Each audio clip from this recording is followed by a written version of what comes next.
তীব্র তাপপ্রবাহে পড়ছে সারা দেশের মানুষ। অসহ্য গরমে বিপাকে পড়েছে খেটে খাওয়া শ্রমজীবী মানুষ।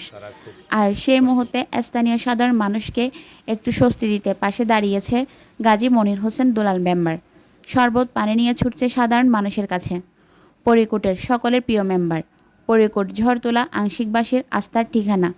স্থানীয় ভোটারদের প্রিয় মেম্বার, দায়িত্বশীল ব্যক্তি, শ্রমিক নেতা গাজী মনির হোসেন দুলাল মেম্বারের উদ্যোগে তাপদাহের কারণে জনজীবনে স্বস্তি ফিরিয়ে আনার জন্য নিজ সম্মানিত ভোটারদের বাড়িতে, পাড়া মহল্লায়, অলিতে গলিতে পুরুষ, মহিলা এবং কৃষক, শ্রমিক জনতা সকলের মাঝে তৃষ্ণা নিবারণের জন্য শরবত বিতরণ করেন। এই সময় স্থানীয় গণ্যমান্য ব্যক্তিরা চ্যানেল সিটিকে জানান, মেম্বার গাজী মনির হোসেন দুলাল সবসময় সমাজের হতদরিদ্র মানুষের পাশে এবং দুর্যোগ মোকাবেলায় সরকারি বেসরকারি উন্নয়নমূলক কাজ হাতে নিয়ে মানুষের পাশে থাকেন। দাহের কারণে জনজীবন অতিষ্ঠ এবং জনসাধারণ মাঠে ময়দানে কাজ করছেন, তারা খুব কষ্ট করছেন।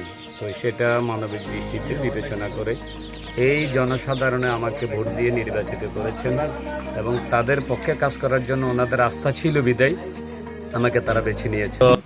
Desk news, channel city.